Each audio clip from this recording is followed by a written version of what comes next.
So I continue to get requests from subscribers asking me to continue on with this segment that I've done before, where I answer your messages that I get in my inbox. And I'm going to do it again. So without further ado, let's get started with this. Okay, so the first message comes from Dat Bad Boy. And this piece of shit says, "Your videos aren't funny. The things you say are insulting and really piss me off. I wish pieces of shit like you didn't exist." No, Dat Bad Boy, it's pieces of shit like you who shouldn't exist. Just look at you. You clearly have self-control problems. You're an obese slob. Don't lecture me about my character. You look like one of those people who are on food stamps for all the wrong reasons. Your two favorite things to do in life are talking shit behind your computer screen and eating. You clearly love to eat. You are fatally attracted to the slow death of fast food. Hot dogs, corn dogs, triple bacon cheeseburgers, deep fried butter, fat cheese whiz, mayonnaise, barbecue, mozzarella patty melts. You'll eat anything, anything, anything. If they sold sautéed raccoons' assholes on a stick, idiots like you would probably buy it and eat it, especially if you dip them in butter and put a little salsa on them. How do people like you even take a shit? How do you wipe your ass? Can you even locate your asshole? It must require assistance. Are paramedics trained in this field? You probably haven't seen your dick in 20 years. I've seen idiots like you with their families in the malls before here in Des Moines. It seems like you people always have short pants, big bellies, fat thighs, and dumb kids. Short pants, big bellies, fat thighs, and dumb kids. Short pants, big bellies, fat thighs, and dumb kids. It seems like every one of you people have two dumb kids with you.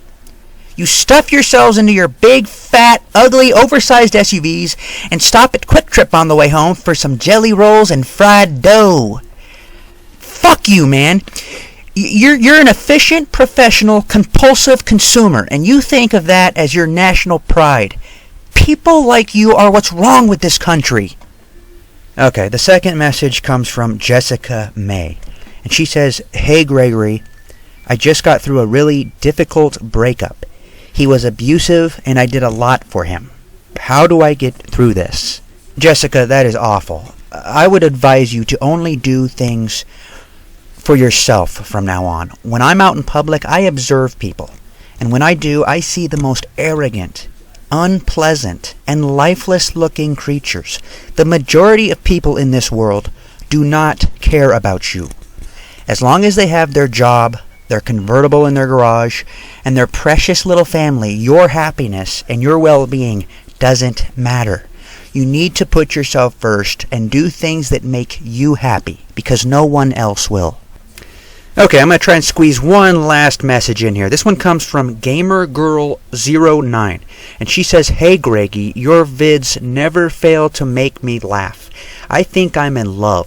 What would you do to me if you had me all to yourself for one night?"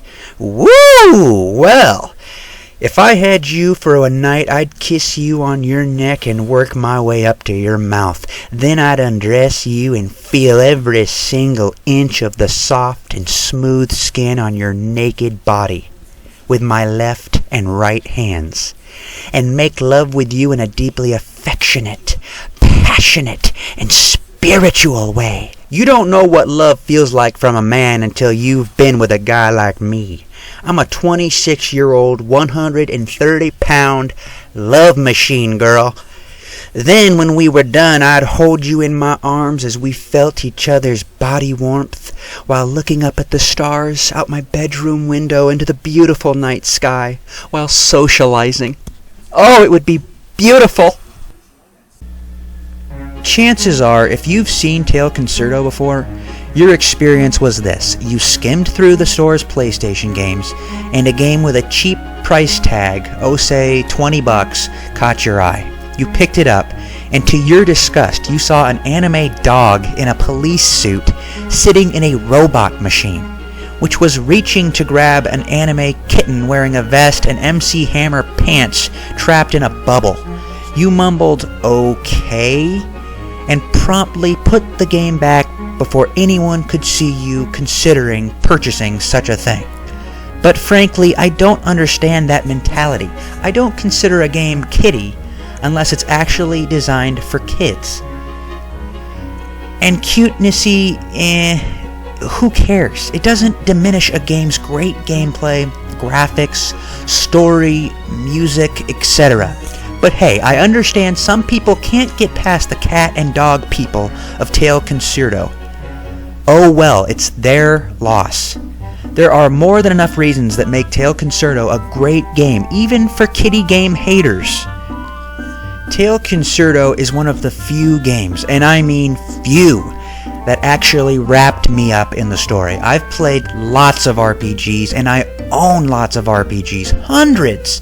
Literally, possibly thousands of RPGs. I've played Square games, but time and time again I find myself being bored with most RPGs because not only was the gameplay just plain monotonous, but the stories were so contrived and shallow that they're practically an insult to my intelligence. Diane Sawyer once said that there's nothing dumber than a teenager trying to sound smart. But I think I can top that. There's nothing dumber than a video game scenario writer trying to make the game's plot incredibly deep and mature because frankly, they 9 times out of 10 fail miserably. So what does a plot have to possess to impress me? It's charm.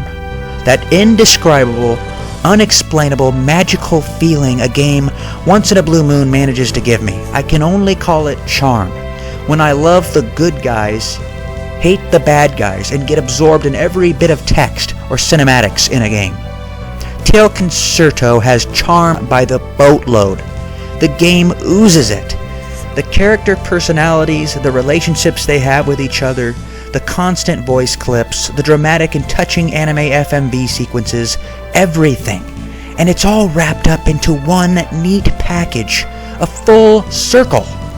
You start out with an FMV. You have a beginning, a middle, an end, and then a final FMV that brings you right back to the beginning. Tail Concerto is one of those amazing games that almost feels like an interactive story at times, yet never lacks in the gameplay department. If you have never heard of Tail Concerto before, it can't be said the blame would lie entirely with you. It's another one of those obscure Japanese titles which was released with very little fanfare, not only in English-speaking territories, but also in its native Japan as well. Today, Tail Concerto is considered an underappreciated gem of gaming, and quite rightly so, because it's a whole load of fun. The protagonist is a young, anthropomorphic dog called Waffle Ryebread. Waffle spends his days fighting crime as a police officer in a land of floating islands known as the Prairie Kingdom. Waffle is looking forward to a relaxing day off until he receives a report that the Priest sisters, these feline members of the troublesome Black Cats gang, are causing havoc in the Prairie Kingdom once again. But unbeknown to Waffle, a mysterious criminal known as Fool is plotting a much more diabolical scheme. Tail Concerto has everything you would expect from a game featuring anthropomorphic animals. From the art style to the storyline and characters, it's all rather cutesy and brimming with simple charm.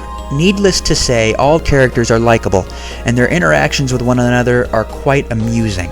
The music is catchy, and each theme is fitting for the area it is joined to, and the voice acting is simply superb, at least as far as PS1 standards go. The gameplay primarily consists of navigating a variety of small islands in Waffle's police robo. Each island has its own theme, and usually a type of gameplay specific to it. For example, one island will have you riding mine carts to navigate a maze-like mine, while another island fixes the police robo up with a jetpack and sends you off to gleefully zip about a series of smaller islands that are floating.